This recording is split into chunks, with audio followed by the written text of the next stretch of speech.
옆에 분들과 평안의 인사 나누겠습니다. 샬롬. 네, 우리 유아실도 샬롬. 네, 이제 아이들이 이제 많이 커가지고 왔다리 갔다리 이제 문도 열고 들어오고 나갔다 하는데 이제 저 아이들이 무럭무럭 자라가지고 어느 순간에는 목사님 저도 기타 가르쳐 주세요. 저도 전 드럼 배우고 싶어요. 이렇게 뭔가 종알종알 거릴 수 있는 날이 빨리 왔으면 좋을 것 같습니다.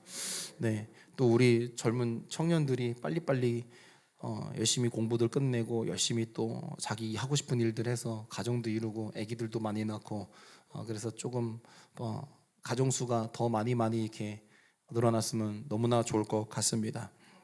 네, 이재성 권사님만 아멘 해주셨는데 자 모두가 아멘일 줄로 믿습니다. 네, 지난주 화요일에 우리 성도님들의 큰 관심과 헌신으로 동탄 지방의 12월 교육자 회의를 아주 은혜 가운데 마쳤습니다. 이거는 우리가 해서 잘했다고 생각할 수도 있을 것 같은데 많은 목사님들과 사모님들이 아낌없이 칭찬해 주셨습니다. 박 목사님 돈 많이 들었을 텐데, 그리고 상가교회는 참 어려울 텐데 어떻게 이렇게 식사도 이렇게 잘 대접해주고 또 이렇게 간식도 잘 대접해주고 또 이렇게 성도님들이 가장 반한 거는 성도님들이 함께 이렇게 하는 걸 보고 참 너무 부러웠어요라는 얘기들을 해주시더라고요. 어쨌든 많은 그러한 긍정적인 모습들을 보여드릴 수 있었고 또 그러한 소식을 들어서 너무나 행복했는데요. 이건 제가 잘하는 게 아니라 우리 하나님이 우리 성도님들과 우리 교회를 통해서 하나님이 그래도 무언가를 지금 꿈틀꿈틀하고 있다는 것을 우리가 조금은 느낄 수 있는 순간은 아니었을까라는 생각을 가져봅니다. 한 해를 시작하면서 2024년도를 시작을 하면서 2024년도를 준비하는 가운데 하나님께서 예수가 평안이다라는 타이틀을 제 마음속에 주시면서 한 해를 시작해서 달려왔는데 한 해를 시작하면서 영적으로 굉장히 많은 답답함을 느끼는 순간들이 많이 있었습니다. 그것은 각자에게 주어진 특정한 상황에서 예수님의 존재가 아무 의미 없어 보이는 상황들을 보게 되는 그 순간 때문에 그랬었습니다. 내 삶에서도 그러한 순간들이 얼마나 존재했었는가, 우리는 이 부분을 한번 생각해 봐야 하지 않을까라는 생각을 가져봅니다.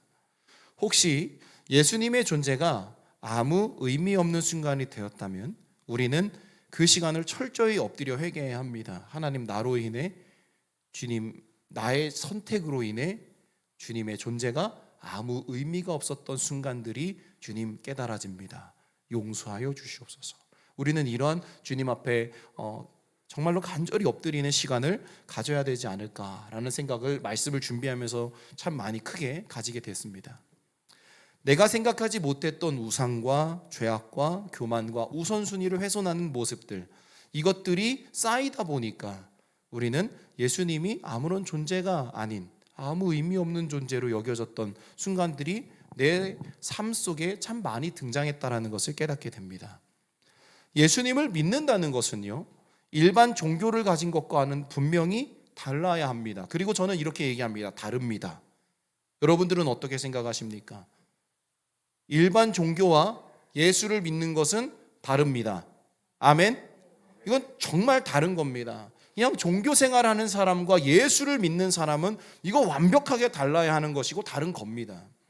세상에서도 종교적 신념이 어떠한 신념보다도 가장 강한 신념이라고들도 말을 합니다. 그게 예수님인지 아니면 뭐 부처인지 아니면 뭐 다른 종교인지 이슬람이든지 어쨌든 세상은 종교적 신념은 참 강하다라고 표현을 하고 있죠. 그런데 그중에 우리 예수 믿는 자들은 어떻게 합니까?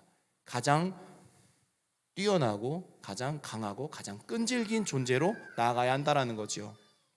그래서 그런지 예수 믿는 사람들이요, 우리 예수님을 믿는 우리를 세상이 바라볼 때는 그렇게 우리를 불편해해요. 주아가 난리가 났는데 문 열어줘. 때로는 저렇게 두둥기는 게 얼마나 우리의 모습이 되어야 할까. 주님 문 열어주세요. 이게 돼야지, 그죠? 갑자기 생각이 났어요. 세상 사람들은 우리를 보고 이렇게 이해를 못해요. 아우 극성 맞은 저 사람들 하면서 뭘 해요? 따라해 보겠습니다. 불편해한다. 우리를 불편해해요. 우리는 그 많은 종교인 중에 한 부분의 종교인이 아니라 예수 그리스도를 어떻게 하는 자? 그렇죠. 예수 그리스도를 믿고 예수 그리스도의 말씀대로 사는 자라는 거죠. 누군가는 이게 뭐가 달라? 라고 생각하실 수도 있어요. 여러분, 이게 뭐가 달라요? 많이 다르죠. 예수님을 믿는다는 것은 어떤 상황에서도 본질이 흔들리지 않아야 합니다. 저는 오늘 진정으로 각오하는 마음으로, 정말로 어찌 보면 돌을 맞을 각오로, 저는 우리의 삶에서 나타나는 많은 일들이라는 두리뭉실한 표현을 사용하지 않고 아주 정확하게 표현하여서 말씀을 전하려고 합니다. 우리가 넘어졌었던 다양한 상황들, 우리가 우리의 삶에서 나타나는 많은 일들이라는 포괄적인 범위를 좀 더 자세하게 표현을 해보면 제사, 장례, 결혼, 상견례, 각종 경조사, 생일, 이혼, 진학, 입시, 학원, 교육, 배움, 취업, 직장 생활, 입대, 군 생활, 출산, 육아 등 일반적인 삶에서 겪게 되는 이러한 상황들을 말합니다. 그러니 우리가 나에게 처한 상황이라는 것보다 아주 정확하게 타이틀로 보자는 거예요. 여러분들이 살아가시는 삶, 살아오셨던 삶에 지금 이야기한 것 중에 비껴간 게 무엇이 있겠습니까? 과연 다 한 번쯤은 부딪혔고 부딪혀야 할 것이고 부딪히고 있는 것이라는 것이죠. 여기에 특별하게 하나 더 생각해 보자면 종교적으로 바라보는 심각성인데, 이거는 바로 동성애와 성전환이라는 창조 질서를 어지럽히는 심각한 상황도 우리는 참고해서 보아야 한다는 거예요. 혹여나 내 가정 안에 동성애를 하는 아이가 있거나 아니면 우리의 가정 안에 성전환을 꿈꾸고 있는 자가 있다면 우리는 분명히 제시해야 합니다. 창조 질서의 문제가 확실하다라는 것을. 그래서 그 영혼을 불쌍히 여겨야 하고 그 영혼이 주님 곁으로 돌아올 수 있는 회복의 프로그램과 시간이 필요하고, 그리고 우리는 그를 위해 기도해야 하는데, 이것은 영혼 사랑으로 사랑하는 거지, 그렇죠? 영혼을 사랑하는 마음으로 사랑하고 또 가르치고 돌아오기를 원하는 거예요, 그렇죠? 우리는 수없이 우리의 믿음을 여러 상황 속에 고백을 하고 살아가고 있습니다. 여러분들도 참 많이 예수님을 고백해 보셨죠? 제 예수님은요, 저를 만나주신 주님은요, 우린 이렇게 많은 고백을 했어요. 그리고 성령 체험, 은혜, 감사, 역사를 표현하고 고백을 했습니다. 그런데 그러한 믿음과 수많은 고백이 우리의 삶에서 나타나는 많은 일들의 상황 속에서 사라지는 것은 어딘가 신앙적인 문제가 있음을 말하고 있는 것이거든요. 그런데 그것을 당연한 듯 은연중에 넘어가는 모습들, 분명히 신앙은 막 고백했고 뜨거웠는데 희한하게 우리의 상황 속에 아까 나열했었던 일들 속에서는 희한하게 은연중에 그 부분은 그럴 수 있지, 나도 그럴 마음일 것 같아, 목사님 안 그래요? 이러면서 우리는 은연중에 그것을 합당하게 넘어가는 모습들. 여러분, 그거를 아니에요 라고 물어보는 것과 제가 말을 하지 않는 것은, 말을 하면 어떻게 될까? 이미 마음속에 나는 아닌데요 목사님은 했는데 아닌데요 라고 하면 상처되거든요. 그러니까 그냥 아닌 걸 알면서도 웃을 수밖에 없는 거예요. 상처가 될 것 같으니까. 올바른 게 아니죠. 제가 올바르지 않은 거예요. 분명히 제시했었어야 돼요. 권사님, 집사님, 이거 문제 아니에요? 이거 이렇게 하면 안 되는 거 아니에요? 라고 제가 물었어야 되는 거죠.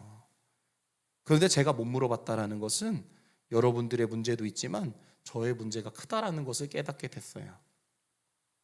굉장히 심각한 문제가 우리가 은연중에 암암리에 덮어가고 있는 신앙들이 참 많다라는 것을 깨닫게 됩니다.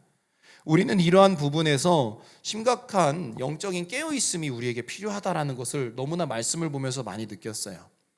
그것은 누가 가르쳐서 교육해서 이루어지는 것은 아닙니다. 어느 정도는 됩니다. 그런데 성령이 역사해 주셔서 체험하지 않으면 이게 어려워집니다. 이러한 순간이 영적으로 상당히 아픔으로 다가와 주님 앞에 정말로 간절히 엎드려 부르짖지 않으면 이거 절대로 못 느껴요. 내가 지금 이 마음을 품는 게 왜 문제야? 내가 지금 이 생각을 갖고 바라보는 게 왜 문제야? 우리는 이렇게 생각하거든요. 아니 아무리 합리적으로 따져봐도 목사님 이게 틀려요? 라고 따졌던 그 모든 순간들, 불편해 가서 집에 가서 짜증이 나서 잠을 못 자는 그 상황들이 어느 순간에는 영적으로 너무 부끄럽고 아프고 죄송스럽고 하나님 얼굴을 못 쳐다볼 것 같은 그런 아픔으로 느껴지는 것은 성령이 역사해 주셔서 내 마음에 은혜를 딱 꽂아주시고 새로운 기준과 틀을 꽂아주시지 않으면 이게 안 보여요. 절대로. 그래서 교회가 분란이 나는 이유는 딱 하나예요. 모두가 성령을 바라보고 성령이 주신 은혜 안에 하나의 방향을 못 가니까 교회가 자꾸만 내 생각은요, 네 생각은요, 앞에 있는 담임 목사도 내 생각은 하고 이 생각이 부딪히는 거예요. 그러니 여기서 부딪히니까 뭐가 나와요? 나를 따르는 한 무리, 권사님을 따르는 한 무리, 장로님을 따르는 한 무리가 부딪히는 거예요. 뭐로 부딪혀요? 정치적 힘으로 부딪히는 거예요.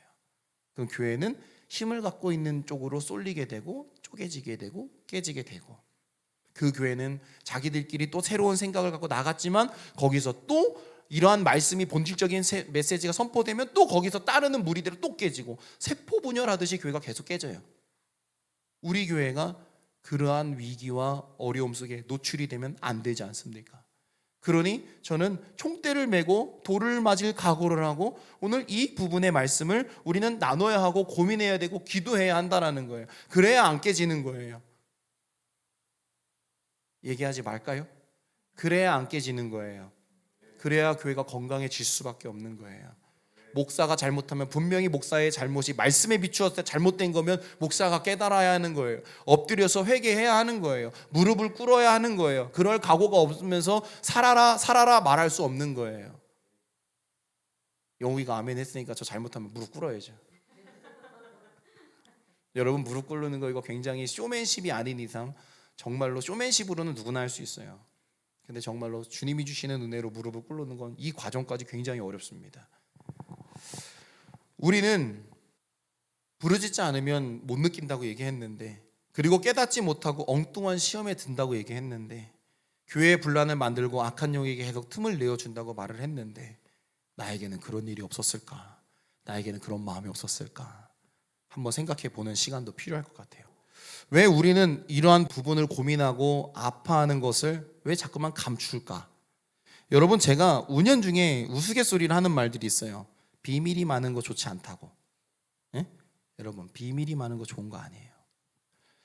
자꾸만 누구에게는 이걸 얘기하지 말아야 될 것 같고, 남편이 이거 몰라야 될 것 같고, 아내가 몰라야 될 것 같고, 비밀을 자꾸 만들잖아요. 여러분, 비밀을 만들면 영적으로 한번 바라봐봐요. 비밀이 많으면 어떻게 될까? 비밀이 많으면 비밀을 습관적으로 갖고 있는 삶을 살면 주님 앞에서도 자꾸만 비밀스러워져요. 이게 안 고쳐진다고요. 나의 성품이라는 건 잘 안 고쳐지는 거예요. 근데 예수 믿고 달라진다라는 것은 진짜 강력한 성령의 역사가 휘몰아치면 바뀌어요. 근데 요 은혜가 또 빠지잖아. 그러면 다시 예전으로 돌아가는 거 보면 여러분 증명되어져 있잖아요. 그러니 비밀스러운 게 많은 거 영적으로 고민해 봐야 되는 거예요. 그러니까 비밀이 차라리 없는 게 더 훨씬 은혜로울 수 있는 거예요. 그러니 여러분, 혹여나 오늘 목사님 비밀을 갖고 있지 말라고 해서 오늘도 집에 가가지고 여보 있잖아, 내가 이게 꼼쳐놨던 거 있고 뭐 내가 몰래 했던 거 있는데 미안해. 너 준비 안 된 상태에서 마구로 열어놓으면 어떻게 돼? 이제 또 폭풍이 한번 몰아치죠. 그러니까 있으면 천천히 주님께 부르짖어. 그러면서 주님, 내가 이렇게 산더미만큼 갖고 있는 비밀스러움이 있는데 주님, 이거를 내 아내에게, 때로는 남편에게 얘기해야 하는데요. 주님, 지금 얘기하면 우리 아내 혈압으로 죽어요. 우리 남편 얘기하면 쓰러져요. 주님, 지혜를 주셔서 편안하게 아름답게 상처 없이 얘기할 수 있는 나를 위해 주님 준비하니 저에게 지혜를 주세요 하면서 준비해서 주님이 말할 수 있는 상황을 주실 때 얘기해서 빨리 그거를 다듬어 가는 게 이게 행복한 거 아닐까, 나는 그런 생각을 한번 가져보게 되었어요. 여러분, 어쨌든 신앙의 부족한 부분들 자꾸 덮으지 마세요. 하나님 앞에 갖고 나오세요. 갖고 나오셔야지만 되는데 어떻게 갖고 나와요? 그러니까 마음에 갖고, 그렇죠? 예배당에 나와서 기도하며 내려놓는 거예요. 골방에 들어가서 내려놓는 거예요. 이런 덮어버리는 행위가 자꾸만 쌓여지면요, 우리의 영이 상당히 심각하게 곪아요. 정말로 이러한 부분에서 우리는 영적인 답답함을 느낄 수 있는 그런 것. 답답함을 느끼면 저는 너무 감사해요. 여러분들이 영적인 답답함을 느끼고 막 목사님 답답해요 막 이러잖아요. 저는 하나님 감사합니다라고 거꾸로 감사의 기도를 해요. 왜? 살려고 하니까 답답한 거야. 숨이 안 쉬어짐을 느끼니까 살려주세요라는 외마디의 비명 아닙니까? 저는 너무 감사해요. 목사님 미쳐버릴 것 같아요 라고 얘기하면 하나님 감사해요. 저 영혼이 지금 미쳐버릴 것 같다고 하니까 이 지금 누군가의 손길이 필요하다는 것 아닙니까? 하나님 너무 감사해요. 전 그런 마음이 들어요. 그러면서 그 영혼을 위해 짧은 시간이지만 기도해요. 하나님, 아무하무게 집사님이요, 아무하무게 권사님이요, 아무하무게 청년이요, 지금 미쳐버릴 것 같아요. 지금 딱 하나님이 손대 주셔야 할 타이밍 아닙니까? 그럴 때마다 하나님은 많은 건 아니지만 아주 조금씩 우리에게 그런 것을 보여주시고 있다는 것에 저는 살아있다라는 걸 느꼈어요. 우리의 삶이 너무 고단하면 여러분 어디 가고 싶어요? 오늘 하루 일이 너무 고돼요. 그럼 어디 가고 싶어요? 오늘 너무 피곤했어. 그럼 나 지금 빨리 끝나고 어디 가고 싶어? 그 지부 가고 싶잖아요. 그렇죠? 여기서 집이라고 얘기 안 나오고 딴 데라고 얘기 나온 분들은 회개해야 돼. 네? 힘들면 집 가고 싶잖아요. 그렇죠? 빨리 집 가고 딱 자고 싶다 이러잖아요. 자, 우리의 영이 너무 고단해. 우리의 영이 너무 지쳤어요. 어디 가고 싶어야 돼요? 예수님의 품이에요. 그렇죠? 그래서 우리 교회가 품자가 들어가는 거야. 네? 힘들고 고단할 때는 주님 품으로 빨리 가고 싶어하는 마음이 있어야 돼요. 네? 여러분 힘들고 피곤할 때 이게 나 좀 안아줘라고 얘기해 본 적 있어요? 남편이 안아줘라는 얘기는 잘 안 해. 내 아내가 우리 권사님들 힘들고 지칠 때 여보 나 오늘 되게 힘들어 나 좀 안아줘 이런 적 있어요? 별로 없죠. 이거 물어볼 때가 여기밖에 없다. 마시온 집사님 해본 적 있어요? 응. 그럼 신랑이 뭐라 그래요? 왜 그래? 이래요? 아니면 이렇게 안아줘요? 좋은 신랑이야. 저도 안아줘요. 나도 힘들어 이러면 힘들었어 안아줘요. 힘들다고 하면 안아주잖아요. 이게 별거 아닌 것 같은데 안아준다. 신랑이 이렇게만 토닥토닥 해줘도 위로가 되고 발칵 눈물이 날 때도 있거든요. 근데 주님이 토닥토닥 해주는 이 토닥은 상당히 깊이 토닥임이 느껴진다고요. 그러니까 목사님 저는 어디에다가 뭔가 이렇게 토닥거릴 데가 없어요. 나를 안아주는 사람도 없어요. 저 혼자예요 라고 하면 왜 혼자야? 그거 회개해야 돼. 주님이 함께 했는데 왜 혼자야? 주님이 나와 함께 하는데 왜 혼자예요? 따라해 보겠습니다. 나는 절대 혼자가 아니다. 나는 주님과 함께 한다. 힘들면 나는 괜찮아. 오늘도 주님이 나와 함께 할 거니까 얼마나 좋아. 제가 3월 달부터 박사과정을 시작을 하는데요. 면접을 보러 가서 면접을 보는 순간 별것도 아닌데 떨리더라고요. 제가 이제 다시 들어가서 이제 하면서 하나님 은혜를 주시옵소서. 저들이 자격이 안 돼서 가시오라고 해도 저는 하나님의 사명으로 여기 기도하고 왔으니까 당신들이 붙여줘요. 이 얘기를 꼭 하고 올 수 있도록 용기를 주세요 하고 딱 들어가서 교수님들이랑 앉아가지고 얘기하는데요. 저는 세상 편했어요. 얼마나 교수님들이랑 얘기하니 너무 재밌는데요. 제가 막 왜 왔냐고 했는데요. 그 순간 왜 왔냐? 이때다. 하나님이 나에게 은혜를 주시고 신앙 고백을 탁 했어요. 그랬더니 이 사람들이 더 이상 말을 못하지. 목사님 그러셨군요. 그러면서 이제 막 얘기를 합니다. 저는 여길 꼭 가야 합니다. 왜냐? 저는 이걸 통해 힘든 영혼들을 제가 담당해야 할 사명이 저에게 있으니까 교수님 저는 어떤 상황에도 공부할 수 있습니다. 열려 있습니다. 할 수 있습니다. 그럼 목사님 3월부터 공부 시작하시는 걸로 알고 가십시오 하고 그 자리에서 3월에 뵙겠습니다 인사하고 나왔어요. 너무 좋았어요. 무언가 당당하게 이렇게 예수님 때문에 내가 공부하러 왔다라고 얘기할 수 있는 그런 담대함은 저에게는 그렇게 많지 않거든요. 근데 그 순간 주님이 저에게 담대함을 주셨던 것 같아요. 그래서 그렇게 고백을 했어요. 여러분, 우리가 나를 사랑하는 거는 굉장히 중요한 건데요. 요즘에 많은 상담 솔루션 주는 그 프로그램을 보면 이렇게 당신을 좀 사랑하십시오라는 솔루션들을 많이 주거든요. 근데 저는 그렇게 생각해요. 나를 사랑한다? 여러분 이건 다른 솔루션이 아니야. 나를 돌봐라라는 거예요. 나에게 좀 관심을 가져주라는 거예요. 부모가 어린아이를 양육을 하잖아요. 근데 부모가 왜 양육을 하겠어요? 아이가 아무것도 스스로 못하니까 양육하는 거예요. 뭘 먹을지도 못 드니까 개어서 먹여주고, 걷지도 못하니까 들고 업고 다니고, 그러면서 우리는 가르쳐요. 스스로 먹을 수 있게, 스스로 걸을 수 있게, 스스로 생각할 수 있게, 스스로 모든 것을 자기의 자아를 갖고 움직일 수 있도록 양육해 주는 게 부모의 역할이잖아요. 그죠? 그래서 지금 자녀들이 이렇게 스스로 생각하고 판단하고, 때로는 부모님이 거꾸로 잔소리도 하는 자녀들로 성장하지 않았습니까? 그런데 문제는 그렇게 할 수 있는 힘을 길러주지 못하면 나중에는 자신을 돌보는 것이 서툰 거예요. 자기를 못 돌봐요. 자녀가 스스로 할 수 있는 힘을 가지지 못하는 것은 특별한 육체적 장애가 있지 않는 한 아이들이 스스로를 판단하지 않고 스스로를 자기를 사랑하지 못하고 안 한다. 여러분, 양육하는 과정 속에 우리가 무언가가 빠진 거예요. 우리는 그래서 양육하는 과정 가운데 하나님이 너와 함께 하시고, 하나님이 너에게 지혜를 주시고, 너가 입고 먹고 배우는 모든 것이 다 하나님이 주시는 은혜 속에서 하나님이 너를 다스리고자 하는 과정임을 우리는 가르쳐야 돼요. 그리고 스스로 판단해서 스스로 할 수 있도록 기다려주는 것도 필요해요. 왜? 주님은 우리에게 그렇게 지금 하고 계시잖아요. 아무것도 못하는 우리에게 왜 말씀을 주시고, 왜 은혜를 주시고, 왜 섬기는 교회를 주시고, 왜 헌신을 하게 하실까요? 주님은 우리를 지금도 양육하고 계시는 거예요. 우리 사랑하는 성도님들이 계속해서 시간이 흘러서 앞서 나열한 많은 상황에서 스스로 주님을 찾아 부르짖지 못하고 예수 중심적으로 살지 못하고 능동적이 못한 상황으로 나아가고 있다는 것은 여러분, 우리는 심각하게 고민해야 될 부분이고, 영적인 리더자로 생각하는 저론, 이거 나의 문제다 라는 생각도 들더라는 거예요. 그리고 여러분들의 자녀가 혹 그렇게 살지 못한다, 나의 신앙적 양육에 문제가 있구나. 우리는 서로에게 다 나에게 문제가 조금씩 있구나 생각하며 바라보기 시작하면 우리는 누구를 손가락질하거나 다투거나 교만해질 시간보다는 내가 낮아지는 시간이 우리에게 더 많이 나타날 수 있겠다라는 것이죠. 여러분,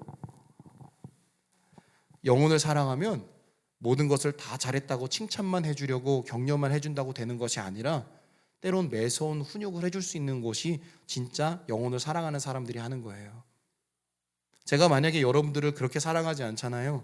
저는 오늘도 그냥 복 받아라만 하고 끝낼 수 있는 설교를 충분히 만들 수 있어요. 왜냐하면 복 주는 성경 말씀은 평생 뒤져도 계속 나오니까 여러분 복 받으십시오. 내일 여러분들 투자한 투자가 잘 될 겁니다. 하나님이 보여주셨습니다. 반짝 뭐 이런 말씀만 만약에 내가 들고 온다. 여러분 심각한 거예요. 여러분들을 별로 안 사랑하는 거예요. 그런데 여러분들을 사랑하면요, 여러분들이 보여주시는 모든 모습 속에서 막 아파하고 화도 나고 속상도 하고 들어가서 벽도 한번 빵 때리면서 왜 저러지 이러면서 막 아파하는 게 다 영혼을 사랑하니까 그러는 거지, 안 사랑하면 관심이 없어요. 지나가는 사람이 넘어진들 넘어졌구나 하고 가지. 여러분, 오늘 본문에서 예수님을 부정하며 자신들의 생각에 틀려 갇혀있는 이들의 모습을 보면 신앙의 본질도 기본도 인격도 모두 다 상실된 모습으로 악한 상태로 나아가는 모습을 알게 됩니다. 우리의 믿음이 훼손이 되면 또 믿음이 훼손되는 순간에 어떠한 방향으로 심각하게 기울어지는지를 오늘 본문이 이야기해 주고 있어요. 사도행전 18장 12절에서 17절의 본문의 말씀에 바울이 고린도에 체류하는 기간 동안에 있었던 대표적인 핍박 사례를 이야기하고 있거든요. 근데 이건 핍박이 아니라 고소 사건이에요. 이는 로마가 허용한 종교에 한해서만 포교 활동이 가능했던 당시의 상황에서 유대인들이 바울이 전하는 그리스도교를 로마가 허용하지 않은 불법적인 종교로 규정해서 바울의 복음 전파하는 그 활동을 중단시켜야 됩니다 라고 이제 이야기하는 거예요. 그러나 총독 갈리오가 사도 바울의 고소 사건에 대한 걸 기각시켜 버리잖아요. 야, 이거 아닌데? 이거 문제가 되지 않아. 로마는 인정해 줬거든요. 그러니까 니네 종교법, 니네 말, 니네 어휘에서 문제가 되는 거 그냥 니네가 알아서 해결해. 이거 로마에서는 그렇게 크게 문제가 안 돼. 이렇게 얘기해 주는 거죠. 하나님이 참 대단하신 분인 게 이걸 역설적으로 뒤집어 보면 이 바울의 선교에 있어서 아주 매우 중요한 의미가 되는 거거든요. 이 대목이 종교적인 문제를 정치적인 문제로 대두시켜서 바울의 복음 전파 활동을 중단시키려고 했던 유대인들의 음해가 사도 바울이 로마법에 의거해서 자유롭게 선교 활동할 수 있도록 길을 열어주게 된 거예요. 총독이 야, 이거 문제 안 된다니까? 바울은 어디 가도 복음을 전할 수 있는 기간이 생긴 거예요. 하나님은 이렇게 일을 하시죠. 그런데 우리는 생각해 볼 게 뭐냐면 바로 이 사도 바울을 고소한 그 무리들, 이 무리들이 하나님의 전능하심을 모를까요?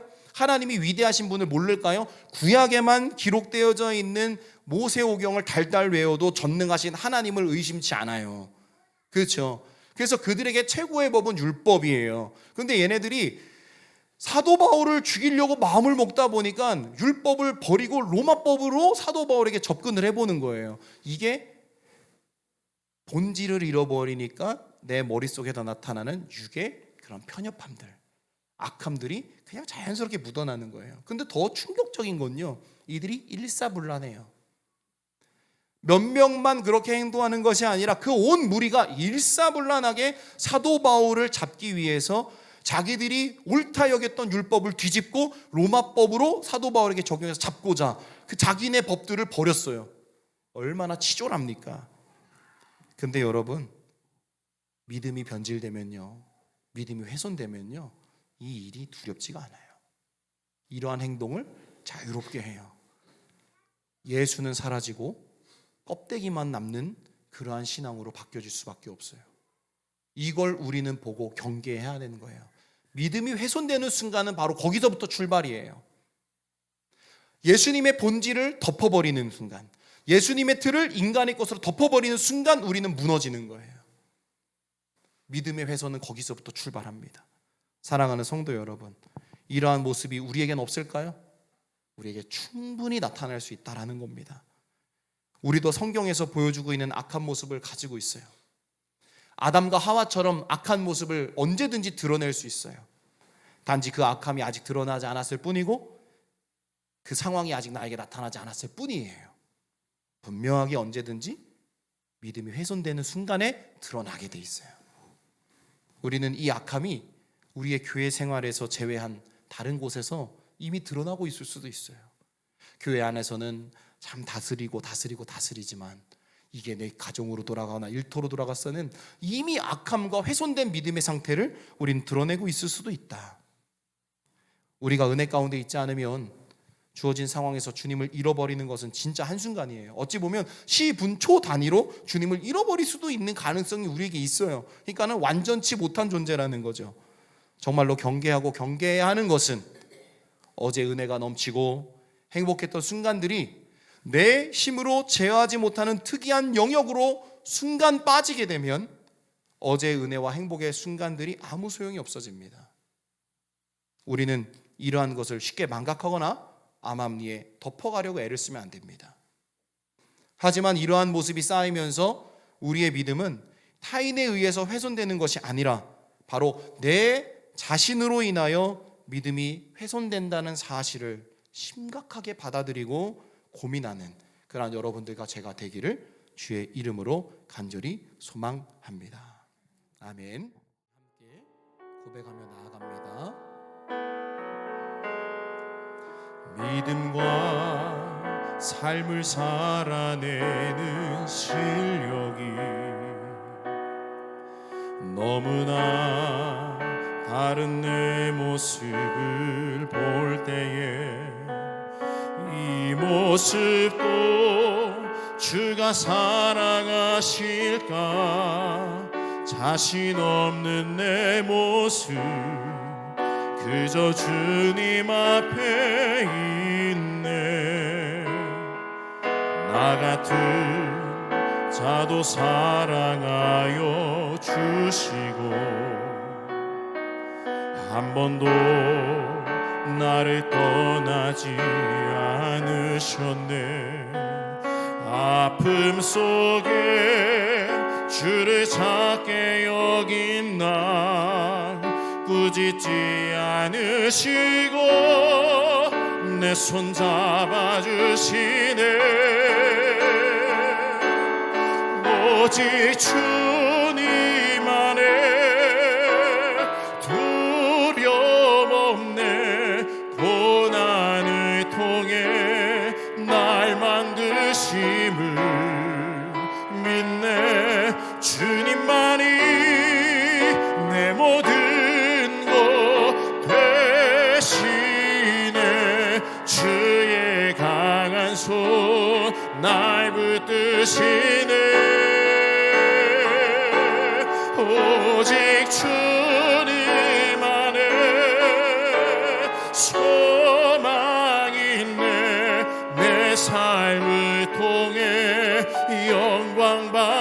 되실 주님, 주님만이 내 모든 것 대신에 주의 선하심 나 노래하네. 이 시간 오늘 말씀을 붙들고 함께 잠깐 통성으로 기도하며 나아갈 때, 하나님, 나의 믿음이 훼손되어지지 아니하기를 원합니다. 하나님, 내가 자칫 잘못하여서 하나님 매일 내 삶 속에 습관적으로 만나는 그 상황 속에서 하나님, 내가 암암리에 이럴 수도 있지 뭐라고 덮어버리는 그 모든 상황들로 인해 나의 믿음이 혹여나 훼손되지는 않을까. 하나님, 다시 한번 되짚어보며 주님 건강한 신앙을 우리에게 허락하여 주시옵소서라고 이 시간 함께 통성으로 기도하며 나아갑시다. 고마고 감사하신 하나님, 내 믿음이 훼손되지 아니하기를 원하고, 하나님, 내가 다른 생각과 다른 마음을 품지 아니하게 하시며 온전히 견고한 신앙과 믿음으로 나아갈 수 있는 은혜를 예비하여 주시옵소서.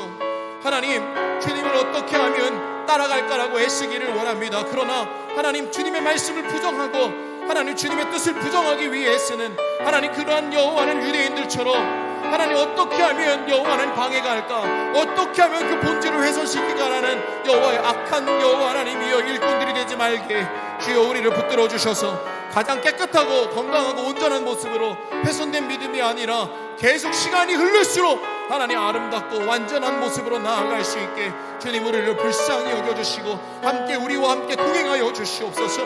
하나님의 말씀이 내 안에 임하여지기를 간절히 원합니다. 하나님의 역사가 내 안에 나타나기를 원합니다. 주님을 만나기를 원합니다. 우리를 건강하게 세워주시옵소서. 우리의 신앙을 건강하게 세워주시옵소서. 아버지의 것이 되기를 원하는 우리 사랑하는 품어주는 교회 모든 성도님들에게 은혜와 능력을 허락하여 주셔서 오직 주님만을 닮아가기를 원합니다. 하나님 함께하여 주시옵소서.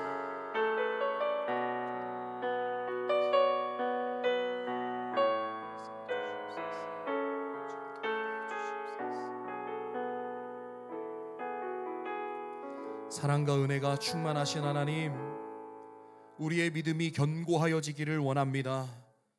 하나님, 나도 모르게 자꾸만 조금씩 훼손되고 있는 우리의 모습들 하나님 발견하면 발견하는 즉시 주님 앞에 엎드려 부르짖을 수 있는 은혜, 하나님, 내가 이 모습으로 주님을 향했던 그 뜨거운 은혜를 하나님 나도 모르게 훼손시키려고 했던 나의 모습을 용서하여 주시옵소서.